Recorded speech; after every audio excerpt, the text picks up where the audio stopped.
We love Zencaster because it allows us to record the audio for our podcast and create the video segments we use for our weekly Sister Scoop episodes. Zencaster has helped us make content capture simple. It's now super easy to record a podcast with Zencaster. Log in using your browser and start recording a high-quality podcast right away. Record studio quality sound and up to 4K video with your guests, and feel a sense of zen knowing Zencaster's multi-layered backups ensure you always have your recordings in the highest quality, even if the connection is unstable. If you've thought about podcasting before and realized that you need a lot of different tools and services, those days are over. With Zencaster's all-in-one podcasting platform, you can create your podcast in one place and distribute it to Spotify, Apple, and other major destinations. Just go to zencastr.com/pricing and use our code SistersAssembled, and you'll get 30% off your first month of any Zencaster paid plan. We want you to have the same easy experiences we do for all of our podcasting and content needs. It's time to share your story. Katie and I are always hungry, and one snack we both love is beef jerky. That's why we're so excited to tell you about one of our favorite jerky brands, Matt Hat Jerky. Matt Hat's delicious taste makes it a great snack, and the variety of flavors, including original, black truffle, and my personal favorite, roasted garlic, means there's a flavor for everyone. Plus, it's local to the area where we grew up in, which we just love. Use the link in the show notes below to get some Matt Hat Jerky for yourself, and make sure to use our coupon code SistersAssembled for 10% off.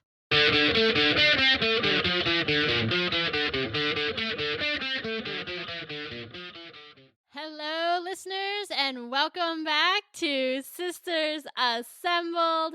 We are continuing our Deadpool and Wolverine coverage with a focus this time on the mutants. Specifically, we wanted to focus on this because our guy, Kevin, as Ryan Reynolds likes to say, the real Marvel Jesus, said before the film and has continued to say that this film really was supposed to kick off the mutants in the MCU. So we're going to tackle it from a couple of angles. One, did we actually think it did it? And two, how might it have and where do we go from here?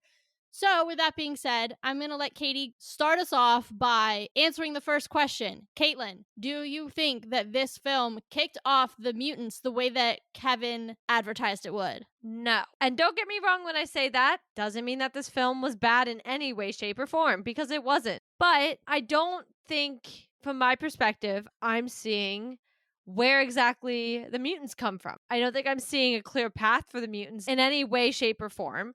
And so I think this was why, even after we first recorded our reactions and T and I were putting together some of our thoughts on what we might want to record more on. And I was like, well, we should talk about the mutant aspect for sure, right? Like, we think we're going to get a mutant saga next. Like, we think this is where we're going. But then I was like, if anything, I feel like we're going to talk about more of how we felt like there was a lack of future building for the mutants from this movie. Yeah, I could not agree with you more. I think one of the things I liked about the film was how it paid such beautiful respect and homage to the mutants that have come before. Basically, everybody in, 21st Century Fox and that family. Yeah, and for sure. I will give it the credit to say, we did have more mutants on the screen in this film than we have ever in the MCU. So from that perspective, Kevin, I hear you. We had more mutants in that one scene inside the little Ant-Man arms than we have had thus far in the MCU altogether. I'm talking the Marvels, Ms. Marvel, because technically she's a mutant, even our guy Namor, like all of those mutants, put those together and we still had more in that one scene. So from that perspective, Kev, I hear you. But, and this is a big but because this goes right back to what Katie was saying, they're not setting up the future. It was an homage to the past. It was respect to what these people have done in terms of laying a foundation for the future. And essentially, let's not, beat around the bush. And Ryan said this too, getting them into the MCU. All those movies helped make these characters popular so that they would eventually be brought into the MCU via the acquisition of 21st Century Fox by Disney. So, long story short, we were looking back, not forward, and I am really struggling to see, other than Cassandra, which we covered in another episode, and Deadpool is technically a mutant, and obviously Wolverine, you have X-23, but other than those characters who are really some of the primary four characters, you're not going to see any of these mutants again. I don't think we're going to see Channing Tatum again, unfortunately.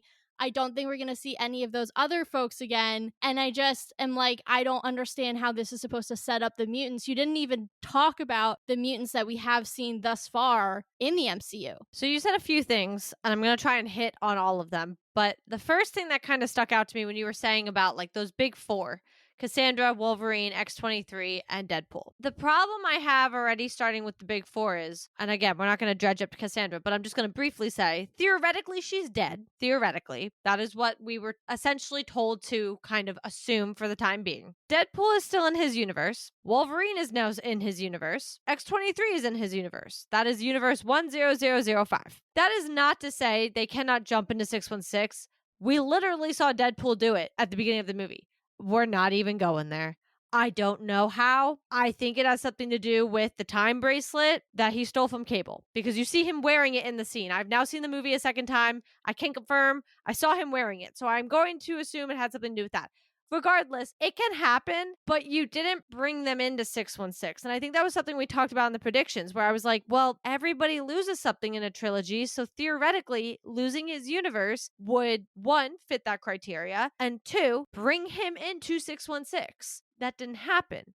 Now, that's not a bad thing, but that's not how this went down. And so therefore, now you stunted those three other characters in this other universe that we pretty much, I assume, are going to have to rely on Secret Wars to see come in. Well, not to mention, because you're talking about, okay, well, they didn't come into 616, which we had talked about potentially happening in the film when we were going through our predictions. But not only that, you chose to keep them in a universe that realistically we all know you're not going to further, right? Because the universe that Deadpool exists in is canonically the universe of the Fox X-Men. So all those guys from McAvoy to Stewart to Jennifer Lawrence, all those folks, that is who it is, right? They're not going to pay them to come back when they are clearly trying to put their own spin on the mutants. So you've pigeonholed these characters in the one universe. Like, there's a literal infinite amount of universes, but you put them in one universe that we know you're not going to expand upon. Right. So that is kind of part of the bubble for me. Then you brought up characters like Gambit, and as a Gambit fan, obviously we know I have to talk about this, but there has been a lot of people possibly calling for Channing to return. Now, personally, I'm glad he got to play the role. I'm glad as somebody who comes from the South and who grew up loving that character, he finally did get to bring him to the big screen. I really am. And I don't think he did a bad job. But, and to T's earlier point, it's a big but, Marvel again wants to put their own spin on these characters. Do I see them bringing him back now? I don't know, because now there are people saying they want him back. They want to see what happens. Now, I am going to just point out too, I didn't see it till the second time I viewed it. The end credit scene, if you look to the left, the one TV is showing Gambit, presumably in his own universe now. Yeah, because I think that was the whole point, right? Was they were supposed to come out of the void and be put back in their universe. Right. But he's the only one you see. I actually think, and I haven't seen it since my first viewing, I do actually think you might also see Elektra. And here's the thing, because if they really wanted to, and I'm not saying this is what Marvel's going to do, but I'm going to throw a slightly off the wall theory out here. For someone who is such a fan favorite now, like Channing Tatum, or, Wesley Snipes, or our girl Jennifer Garner, who are beloved in their roles, you could give them solo films, almost like X-Men Origins Wolverine, except it's not an origin story, but literally just them, fighting battles in their own universe. That's one of the doors, that's one of the things I like about the multiverse, is it opens the door for those types of, we don't need to further the full universe, but we're going to tell a story about a character we all like. Do I think they're going to do that? Probably not. But I will say it does give them that out with that ending to allow fan favorite characters or newly fan favorite characters to be able to, have a moment to have their own film or to really shine and continue telling their stories. Yeah, I don't disagree. And I think that was kind of the conversation going on with Gambit, or Channing Tatum's Gambit, was kind of like, make his film. Do it now. Like, he has the following. Everybody's seen that he can do it. Let him have his movie. And so I think that was kind of the same sentiment of people trying to say it doesn't need to be this bigger thing anymore. I don't disagree. However, Bob Iger probably does, because he wants sequels, right? We did a whole episode on that. He wants sequels. He wants to progress the stories we already have. And while technically I guess these would be progressing certain stories. They're not going to most likely be progressing the MCU as a whole if we do those types of things. As far as those characters, again, I think we've said it time and time again, especially Gambit because he is an X-Man, they want to do their own. That is what we keep being told. Now, I don't know what's going to happen because we pretty much just brought Hugh Jackman back and said, you're doing this forever, which I'm like, what? Yeah. But ignoring that fact, they want to do their own is what we keep getting pretty much told or implied through everything is Marvel wants their own X-Men. They want to do it their way now. That was why we saw the videos at the end. That's why we had that whole homage to the Fox franchise. So where do we go from here? Where is this opening the doors for the mutants? Honestly, it's so tough because I don't have a solid answer. Like, knowing we were going to do this episode, I've been like thinking about like, where do we see the mutants, right? We see the mutants with Cassandra, which again, we've had an entire episode about how she could further mutant storylines or at least fit in to storylines that have mutants, our X-Men, for example, in the future. Right. In terms of like this film in particular and really opening the door for mutants, I'm struggling because I actually think that the 2-minute scene that did more for opening mutants in the MCU was actually the Marvel's end credits scene. I agree. Right? Like, I actually think that brought something more future forward, more focus on where are we going down the road and not focus on where we've been, which again, like, I like the nostalgia of this film and I think it served that purpose. But I am really struggling, Kevin, to see like where this is setting them up for the future because you really didn't introduce many, if other than Cassandra, any characters that we hadn't seen on screen before. That's not the future. Yeah, it's not. And that's why I think I'm struggling. And again, I think I'm also struggling because the ones we did see went back to their universes and or they're in Deadpool's universe, which I think is where I keep getting stuck is we just ended exactly where we started. Pretty much. Yeah, and it's not a bad thing. Yet, how do we expand the MCU with the mutants in this way? And I don't even mean 616 at this point. I mean, literally, how are you expanding it? Because we didn't see anybody get added except X-23. Those other, well, it's not even those other mutants, because let's be real, Gambit's the only other one that's a mutant that was in that group. Elektra and Blade are not. Other than Cassandra's folks, because like she had Pyro and like those guys. Well, yeah, but half of those people died. Yeah. Like, weren't they killing them in the void? Like, wasn't that the battle? Like, I'm pretty sure when I saw Channing Tatum throwing his little cards that they were disappearing when they blew up. Like, they're not alive. Yeah. So I think when you put it in that way, we didn't really get more X-Men to kind of follow. Now, don't get me wrong. I think it'd be kind of pretty cool. And again, this goes back to whether Channing gets the role in the future or not. But it'd be kind of cool if his ended up being 616. And he accidentally ushers in the mutants in 616 by being one of the first ones of the main X-Men team to show up. That'd be kind of cool. He's the only one whose story we have nothing about. Nothing. Slate is clear. He doesn't even know his story. Yeah, no, that's definitely true. It would be interesting, though. I guess my question is, since he was brought into the void already, he would have had to already exist within that world. So unless he was, with an X-Men, most likely, just based on the uniform, the powers, the control, like that feels like he's been part of the X-Men, not necessarily like out on his own doing that. So it's a little harder for me to think he's 616's just because he like has a backstory, and no matter whether that's vague or not, like he would have had to exist on 616 prior to being put into the void. Yeah, but he's a little foggy because don't forget when he mentions he has that great monologue about his father that we don't need to go into the details of. But he even says, he's like, I could have been born here. I don't really know. Like, that to me is wondering, and I don't really understand how the void works at this point. This is one of those other things different directors and writers have played fast and loose with, and we've all just accepted it. Because Cassandra has also implied she grew up there. So apparently it's possible in a place without time to grow up. Yeah, it's not like you're frozen. Well, exactly. That's what I mean.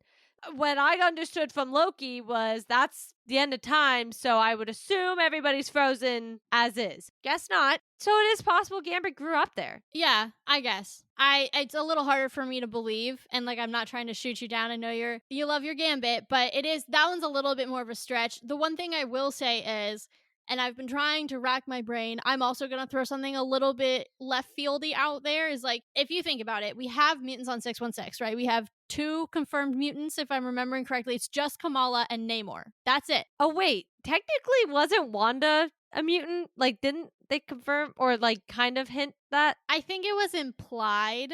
So we'll call her a half mutant for now, just because I don't think that they ever like outright said, like, Namor, they outright said. Yeah. Kamala, the same thing. Mutant. Label was out there. I don't know that we got that label fully for Wanda. So we're just going to say she's under consideration for now. Fair. But yes, other than those 3, we really don't have any mutants on 616. Because remember, Monica was not on 616 when she met Beast and the alternate universe version of her mother. Right. So that's just something to think about. Those people do not count in the 616 counting of the mutants. The reason I'm doing this little tally is because one person who really understands mutants and is very familiar with them and has probably the most likelihood of jauntying over to 616, especially now that he has experience with a temp pad and knowledge of the TVA and a blatant disregard for rules, is Deadpool. So I'm wondering if in a more roundabout way, we're introducing the mutants because we're giving Deadpool, who has all these connections to the mutants in his realm, and now the ability to jump between universes and the knowledge of how the multiverse works on a grander scale. I could see him coming back to 616 because he's already been here, so he's familiar, and really giving the opportunity for mutants to be recognized the way that we're used to recognizing them, right? Because if you think about Kamala and her friend and the way he explains to her that her genes are a little off, he does use the M word. He uses the word mutant, but it's not like a label, capital M mutant. It's like you have mutant genes, right? It's an adjective. So I think that it could be possible that Deadpool is going to be that connector who's going to introduce the concept of a capital M mutant to 616 because we've got them already.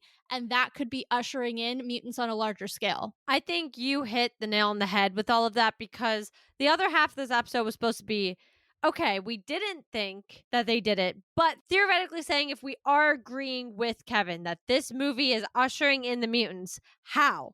And I think that's how. I think it all has to be Deadpool. At the end of the day, too, you haven't seen any of these other characters cross into 616. He has. That is what we've seen. And yeah, it was supposed to be a joke. And then it became the crux of he didn't get into the Avengers. That's why he gave up being Deadpool in the long run and everything else.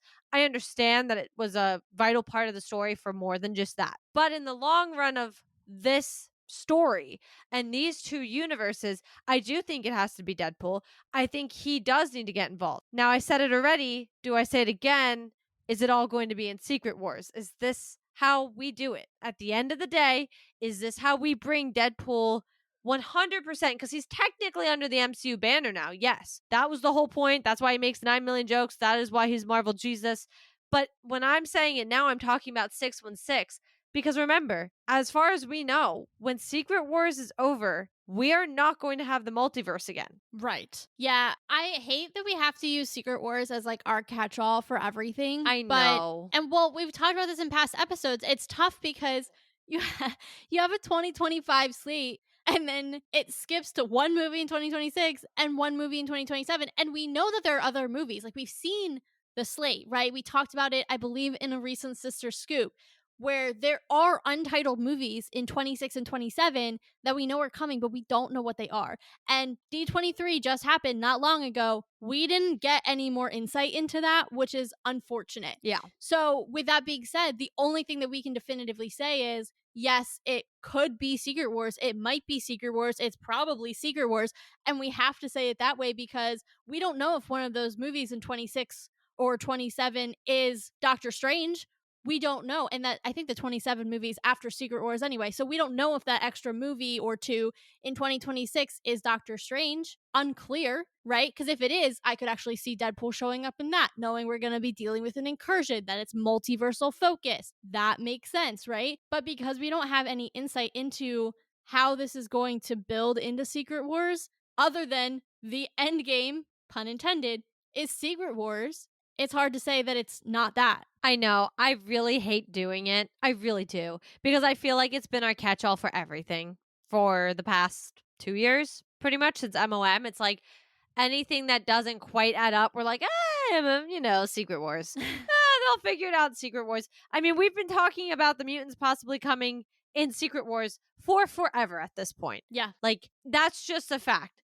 Do I still think that's how it's going to happen? Yeah, because I'm really confused on how suddenly we're going to have mutants in the MCU. I just don't really understand how 616 is just going to randomly start generating mutants, especially considering they kind of start coming out of the woodwork in the 1900s. Not really sure how present day Marvel is going to do that. Yeah, well, I think that's what I was kind of trying to get at with the lowercase m and the capital M mutant, right? Right. Like, I think knowing that we have folks like Kamala and Namor and maybe Wanda, like, I think that's going to be their, like, way in, is we actually have mutants, right? Like, some of these people who they consider enhanced, I actually think are probably mutants. I can't name any out of, off the top of my head, but even people we haven't seen yet, right? Like we have a whole X-Men squad we haven't seen yet. I don't necessarily know we're going to be seeing them all go through, adolescence or whatever and get their powers. I think it's entirely possible they're living in secret or they're, hiding their powers because they know that they're different because they have their mutation. But 616 has not yet understood the concept of the capital M mutant. They don't have a word for it yet in that way. It's not a label the way it is in, for example, X-Men the Animated Series or X-Men 97. Like, they haven't reached that point yet of recognition. And I think that's how they're going to come in. If they don't come in from another universe, is the idea that the mutants are among us. We have a couple already that we know of, but now we're going to start to see maybe there's some sort of trigger that, moves people to see their or get their mutation revealed en masse. I don't know, but we're going to slowly start to see more and more people come out of the woodwork with different mutations. And then the concept is going to go from lowercase m to uppercase M, because now there's going to be enough that it's not a problem because there's nothing wrong with mutants, but to certain people, it's a problem or a new situation to be managed. Can I say something that might not make sense, but is kind of crazy? I thought you were going to like absolutely be so rude to me. So the fact that you're going to like just make no sense instead of being rude to me, absolutely. Say what you're going to say. Okay, cool. While you were saying all that, while I was 50% active listening, my brain was 50% also thinking. And I have a weird thought process. As you're saying all this and the whole like capital M, mini M, and the universe, our universe of 616 not being ready yet and all that stuff, I was thinking about Secret Wars, as I do all the time, because again, it's our catch-all for everything, so I constantly am thinking about it. And we've always said, as I already said, the mutants are probably going to have to come in that way. We just established that. The whole point of Battle World and all that is that, not the whole point, but what I'm going to summarize it in as far as our perspective from the MCU is that it's going to bring in a lot of characters we don't already have, mix and mingle, and then we're somehow or another going to pluck a couple out here, add a couple in here, and create a new timeline that way. That's how we have to solve Secret Wars, right? I already said it, I don't think the whole multiverse thing is going to continue past the multiverse saga. I really don't. How do you kind of do that at that point? I'd be shocked. That being said, I wonder if the point of Secret Wars is going to be to reset the sacred timeline, if you will, or to remake it. Maybe that's the better word. So while we've been Avengers focused this whole time, and goes into, again, your big M, little m conversation, we've been Avengers focused this entire time. That is what the entire part of the MCU has led up to in every way, shape, or form. Every team-up movie, with the exception of a few here or there, is an Avengers movie. After Secret Wars, if we go into the mutant saga and we rewrite, let's say, the sacred timeline, do we become a mutant universe? And the reason I say this is, as you were pointing out about the mutant storylines and stuff, the mutant storylines rely so heavily on being hated.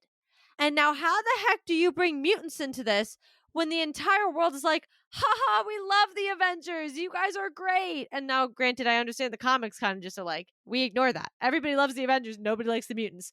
I don't think that's going to translate well on screen. I think you're going to have a lot of people who aren't necessarily comic book readers, who are MCU fans, or even your casual fan, be like, this doesn't make sense. So I don't think they'd try to just do that and just be like, meh, it's okay. The comics said this was fine.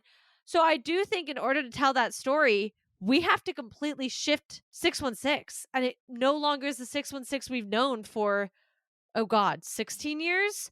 And it becomes maybe still 616 if we want it to be, but it's completely new. And we don't have the Avengers be the main thing, and we have the mutants, and that's how we make this all make sense. Because I really don't understand bringing the mutants in. Because right now, everybody loves Kamala. Namor, okay, I won't say everybody loves him, but he's popular among his people. Like, the mutants we do have, people don't dislike. Yeah, I have so many ways I could go to respond to that, and my brain is just trying to like sort out all of the information in the like most organized way possible. I think the first thing I will tackle is your idea of resetting 616. And I don't wholly agree with it. I agree with it about 90% because I want to make a nuance and point something out. But I do agree that I think we're going to change the focus of the universe coming out of Secret Wars. I think we've all been talking about this rumored, maybe low key, semi confirmed soft reboot that we're going to get in 2027 when it comes out, right? That hasn't been a secret that things are going to be a little different. They're going to look a little different when we're done with that movie. Right. I love what you're saying about, we've been so focused on Avengers for here's something crazy. At that time, it'll Don't say be it. 2001 to 2027, 19 years of Avengers films. Oh, I wasn't counting 2001. I was starting at the start with Iron Man. Sorry, 2008, but I was mental mathing incorrectly. From 2008 to 2027 is 19 years. That's a lot of Avengers content. That Not is. complaining, just pointing it out. So I can see a world where they say, not that I think that Avengers storylines are done, because literally they are being created every day in the comics. I don't think they're done either because Kevin Feige is a big fan of doing the X-Men vs. Avengers crossover event from the comics. And he said that. Girl, let me get there. Let me get there. Sorry. Let me get there. I am working my way. Okay, you're stealing my thunder. It was solely to steal your thunder, yes. I know. I saw that evil look in your eye and I was like, this little turd.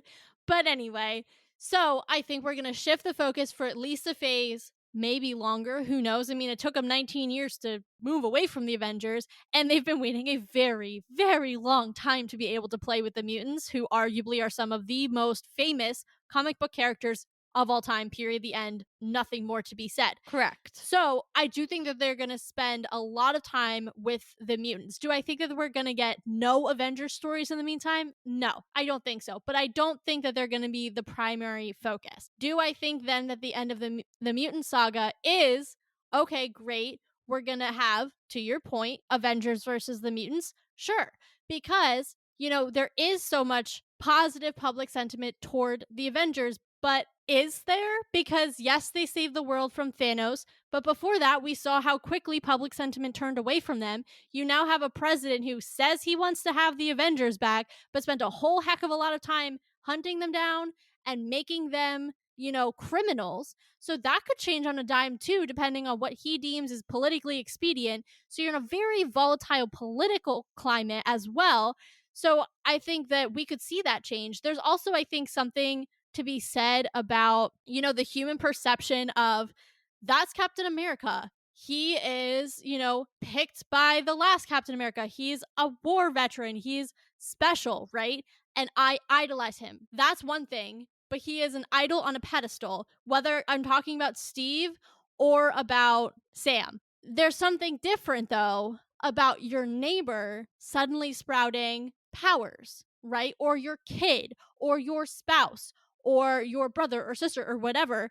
That is a slightly, or God forbid, if you're one of those people, yourself, there's something different about the fact that anyone around you who was just a regular person yesterday could undergo this transformation and suddenly have insane powers. You could go under that transformation and have insane powers the next day. So I think that there's, that portion of it too. The idea that any regular person could be unveiled as a mutant at any time, and that could be a source of differentiation between the enhanced individuals that we've seen thus far, who are typically categorized either as Avengers or Avengers antagonists, and the sentiment against mutants. Or you could just flip the sentiment negatively on both. either one is a viable option. I think that's a good point. I think I just struggle with, listen, I'm not going to lie. I love the Sentinel storyline and I love that the animated show is so addicted to it. I love that no matter what they do, something always leads back to the Sentinels. I like absolutely love it. I would like to see it properly done on the big screen. I think that's something that is deserved. And I don't mean in one movie. I mean, like, I want to see an endless string of sentinels coming back every 5 seconds because that is what the animated show also wants to see, apparently. That being said, I think where I struggle with where you are, because I think you're right. I think the sentiment of like, oh, my neighbor lit his house on fire because suddenly he can control fire versus, you know, here comes Cap or Thor, even though he's a total alien, we don't care. He likes us. Therefore, cool, we love Thor. Like, I think that kind of sentiment is obviously different. And I do agree. I think that's where you can differentiate. But back to kind of what I was just saying, I guess I get a little lost because it's like, how do you do some of these storylines and not have the Avengers there? Because I think this is also, how many times do we fight about the geography statement? Like, multiple times. Why are all these, literally, my boyfriend asked me the other day about, I forget how he asked me about it, but he asked me about, wait, aren't these heroes all in New York? And I was like, oh, honey, like, yes, but yet somehow we all just agree that when an alien with one eye that's massive shows up in the city, that's Doctor Strange's thing and nobody else answers the call. Like, that's our ongoing issue. And I think, like, how do you put that on a big scale by having Sentinels, for example, come into a storyline and you don't have the Avengers be like, hey, friends, you need any help? Like, seems like you got some killer robots over here trying to murder you every 5 seconds. Like, I think that's where that line gets blurry. No, and that's such a good point. I think, there's kind of two ways to go about it. There is the, what I like to call plausible deniability route, which is what we currently live under, that two heroes can't be in the same city and both fight the same bad guy. Right. We've talked about that ad nauseum.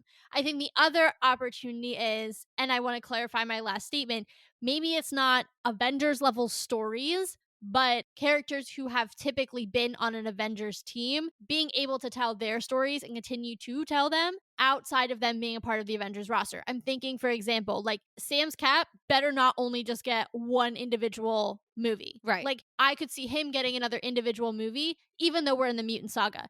Shang-Chi, we still don't have a second movie of his on the slate, so maybe that comes in the Mutant Saga. But it's not talking about mutants, it's focused on him and his story, his development, whatever.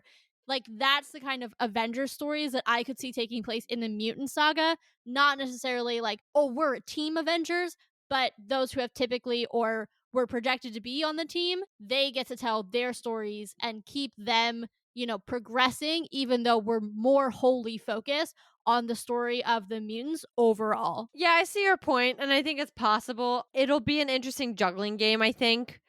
As for this whole conversation, to circle it back, are we resting it on Deadpool's shoulders? Is this kind of why we think it happened? Or, even better question, because Ryan and Hugh don't want to finish making movies together, they want to do more. Are we seeing more of Hugh Jackman's Wolverine with Ryan Reynolds' Deadpool? And that's how we usher all this in. Are they the answer still? Are we seeing X-23? Like, what is going to cause all of this if our theories are correct? That's a good question. I mean, look, in terms of Hugh, I love him, but I think it is time, right? Like, he's not going to be able to play Wolverine until he's 90. Like, I know that's what Ryan wants. He planted the seed. Give me Caverine. Yeah, literally. But I think we've now had two opportunities to replace him, right? We obviously had Logan. They were able to move around Logan in this one. And now they were able to give a Wolverine a happy ending, which feels odd in a really good way. So let's let this Wolverine just live his life with his daughter. Not really his daughter, but, same difference. And just go live his life, right? I think really the key is Deadpool because, again, Wolverine was just being dragged along on this adventure by Deadpool. Deadpool's the driving force. He's the one who really is spending the most time in the TVA, understanding the temp pads, really grasping the multiverse, I think. Not that I'm saying Wolverine is dumb, but I just feel like he's like very single-minded and now he's happy. So like he doesn't need to have that single-minded focus. Whereas like Deadpool, I think is a little more chaos for chaos sake. And I could see him being curious about going back to different universes or going back to 616, seeing what's happening. I also think he would be the most attuned to recognize that something was wrong in the multiverse in a Secret Wars situation because he has experience moving around in it. So if we're going to use the Secret Wars cop out, maybe it is, oh, so, like I'm recognizing something is wrong because I understand what it looks like when something is going right. All right, all that being said, let me ask you the question that we asked at the beginning of the episode. Did Deadpool do it? Did Deadpool and Wolverine actually end up furthering the mutants? No, with the asterisk that he left open a door that, if done correctly, we will be able to trace back to this film in 4 years. Okay. Maybe not 4, 3 years. Sorry, 3 years. I'll take it. I think, with everything we've said, the possibilities there, I think we discussed, to your point, that door that before Deadpool and Wolverine was pretty unclear. However, I'm going to add my own little caveat there and say, before Deadpool and Wolverine, I probably would have said the mutants came in Secret Wars. After Deadpool and Wolverine, I'm still going to say the mutants probably are going to come in Secret Wars. I feel like we're still in the same spot. Not sure if it changed much in that way, but I think, we've been saying Deadpool might be that person to kind of usher everybody in. I'm fine with that. Yeah. And I think the other route then, like we talked about, is him introducing the concept of capital M to all our lowercase m mutants that may or may not already be in existence on 616. Yeah. So Deadpool it is. Wow. Ryan Reynolds, you've got some work to do, my friend. Yeah, I mean, you better get writing already. I'm expecting another movie. Yeah, come on, dude. No time to rest. Ain't no rest for the wicked. We all know that works really well for Wade Wilson. Yup. With that being said, I think we are going to wrap it up on this mutant-focused episode coming out of Deadpool and Wolverine. If you're looking forward to keeping up with us for any of our future MCU coverage, please make sure that you are giving us a follow on your podcast platform of choice, checking out our website and bookmarking it as well. It is everything Sisters Assembled all in one place, a one-stop shop, so it is a great link to visit frequently. You guys can find our socials linked in the show notes below, so go ahead and give us a follow on any or all of the platforms that you are also on so you can keep up with the show when we have new episodes and things we're just doing, sharing Marvel news, what the hosts are up to, all sorts of interesting things. So go ahead and give us a follow. And we are not quite done with Deadpool and Wolverine. And if you thought we were, well, we're not. That's all I got to say.